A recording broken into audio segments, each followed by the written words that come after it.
Welcome to the DACC Foundation. We are here to teach you how to apply for the upcoming scholarships, which will be available January 4th, 2021, and will close on March 8th. So since we're unable to come out and do seminars and presentations, we decided to do this virtually, since that is the year we're in. I am Tanya Hill. I'm the Executive Director of the Foundation. And with me, I have my coworker, Gina, and I'm going to turn it over to Gina. My name's Gina Davis, and I'm the Scholarship Coordinator and the Office Assistant for the Foundation and the President's Office. And I'm going to walk you through the process of how to apply for DACC, how to look up your password and username, and to log into the scholarship system. Okay, I'm going to walk you through the process of how to apply to DACC to get your student ID number, how to get your username and password, and how to apply for scholarships. So first you're going to go to the DACC webpage. And when you're on the DACC webpage, if you are a current DACC student or a past DACC student, and you already know your username and password, you can already go to the Foundation tab and go ahead and start your application because you already have your username and password. It's the same username and password that you use for your DACC email and your Blackboard. Now, if you're a new student to DACC, you've never attended DACC, we're going to have you go to the Admissions page tab, and then you're going to go down to Application for Admission. You're going to scroll down, and you're going to click on the Print the Form and fill it out by hand. This form you will need to fill out, you'll need to complete it, and you'll need to sign it. You can send this paper, you can send this paper back through mail, but that's going to take even longer for you to get your user ID or your student ID number, or you can bring it in, drop it off at admissions, or you can fax it in. It will take about 48 hours before you're able to be into the system to where you can log into your scholarship. So just take that into consideration and don't wait to the last minute. So after you've completed your scholarship or your admissions form, you're going to go back to the DACC webpage, and up here in the top right corner, I'm going to show you how to get your student ID number and your username and password. You're going to click on the My DACC with the little jaguar in the top right corner. When the screen pops up, since you've never logged in before, you're going to have to hit First Time User, and this self-serve page will come up. You can look up for your ID, and there's an instruction tab here that will walk you through how to set up your password, how to get your username. So if you have any issues, you can look at this. Otherwise, you can call me, and I can walk you through the process. On this page, this will help you get everything set up. It can update your profile, and you can change your username and password here.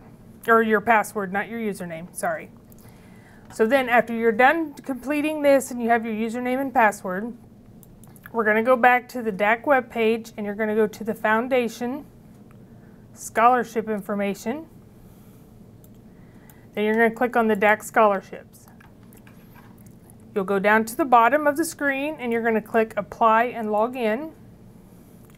And you're going to put in your username and your password. And then it will log you into the system. Sometimes it takes a little bit.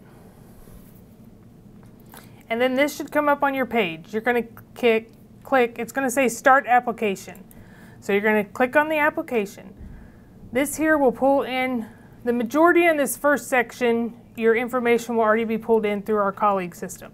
So just make sure everything's correct on there, because this is how we're going to notify you, whether it's by mail, by your DACC email, or by a phone number if we need some more information. Any awards that are awarded to you will be through your DACC email, so you have to make sure that you check your DACC email. If there's anything wrong on this page, just contact admissions and get it changed, and it'll take about 24 hours to get it uploaded.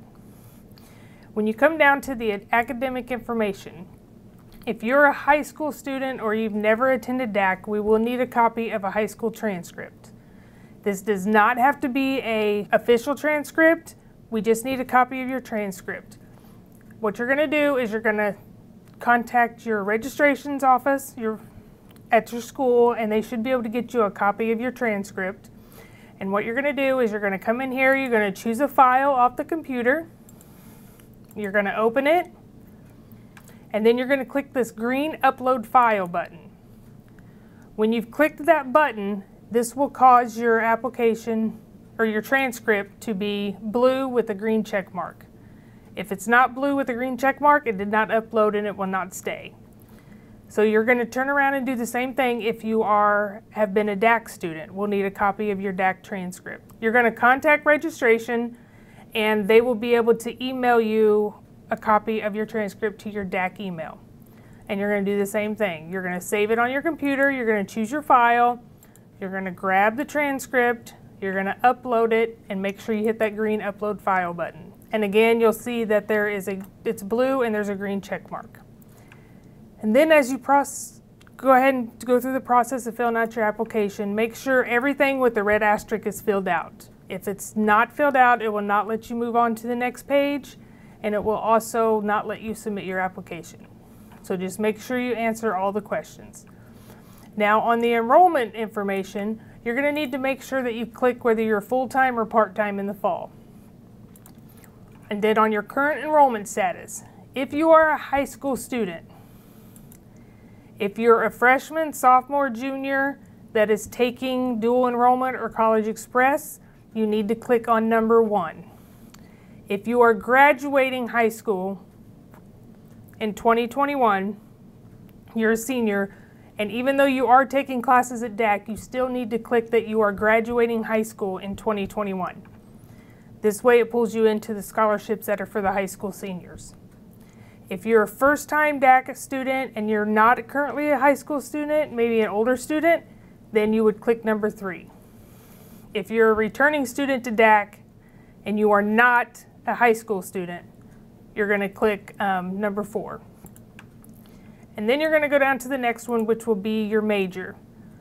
We've got all kinds of majors in here. You're just going to pick whatever you're majoring in. If something happens that what you're majoring in is not in here, just click the other button and then just type in what you're majoring in. Now when you go through, you need to make sure again that you answer all of the questions with the red asterisks. So with that being said, I'm going to turn this over to Tanya and she'll walk you through the rest of the application. Hi. I would like to go over with you the remainder of the application, which is the applicant information. On the screen here you will see applicant information, and it asks you how many volunteer hours you have done in the past year. This year is probably going to be an interesting year for volunteer time, and that's okay. If you have 1 hour, we highly recommend you put that in there. So you will just go over here and choose the drop down and select how many hours you have volunteered. Are you a Catlin Township resident? These are just, again, general questions with asterisks that you're going to need to answer. Need to make sure you answer every one of the questions. Although at the end of the application, if you have not, it will tell you and you will be directed back to fill them out. As we scroll down, you will then go down to the bottom and you will hit next to go to the next page, and that will save your progress as you're seeing. This brings you to the employment information. Employment information, are you employed, yes or no? If you are, you will need to fill in where you're employed, how many hours you worked, and the dates. Then below that, we have some scholarship employer questions. Are you an employee of Burger King? The reason you see these on here is because the employers that are donors give preference to their employees or their employees' dependents. So are you employed by McDonald's? Do you have a family member that works at McDonald's? So that's what all of the below questions there are. Again, you follow through, answer all these questions. Again, hit the next button. That will take you to extracurricular activities. Here you will answer whether you've participated in high school athletics, any community service, and once you answer those, it will take you to the next screen. This brings you to your athletics. Here you will put what sport, position, and the dates, and the community service. Also, if you have any community service, you hit next. Then we have any DACC activities you've participated in. And then we have scholarship-specific questions that you'll need to answer. And then more donor questions. A lot of these questions are driven by donors. That's how they set their criteria and how they pick their recipients. We will scroll down to the bottom and you hit next to save that progress. This brings you to the letters of recommendation. A letter of recommendation is a letter from somebody that knows your work ethic, knows who you are as a person, as a student. We recommend it not be a family member, a parent, a sibling, a best friend. We recommend it being a teacher, a mentor, someone from your church, someone you volunteered for. Ask them to, you need to go and talk to them first and make sure they know what you're doing and what you're applying for, and let them know that they will be receiving an email from you. When you fill in your recommender's name here, you will also need their email address. It will send them an email, and then from there they can write your letter of recommendation, and they will hit send, and it will send it into your application here. We only need one. You can put up to 3 in there. The more the better. And here you will next see your personal essay. This is very, very important. If it comes down to 2 recipients being picked, usually the donor that's reading will go back to the essay and read the essay in depth to find out your story. So we recommend you tell your heartfelt story. Have you overcome obstacles? Are you the first one in your family? Maybe you're going into nursing because your grandmother inspired you, or, I mean, just tell your story. Again, if you need help writing your essay, you can contact us here at the foundation. You can also talk to any of your teachers. They're always willing to help. The other thing with your essay, make sure someone proofreads it. Have mom and dad proofread it, have a teacher proofread it, send it to us, call us, we will proofread it. It's very, very important. I have a lot of volunteers who are retired teachers. So they look at grammar, they look at punctuation, so I cannot stress that enough. Please have it proofread before you turn it in. We will see here that we have some guidelines for you to follow to write your essay. And then you can actually write your essay in this box right here, or you can type it on a Word document, a Google Doc, and then copy and paste it into the application here. Then once you do that, you will scroll down, you will see the Freedom Essay. The Freedom Essay is for the Cody Allen Wilson Scholarship. Cody was a veteran and his family has started a scholarship in his memory.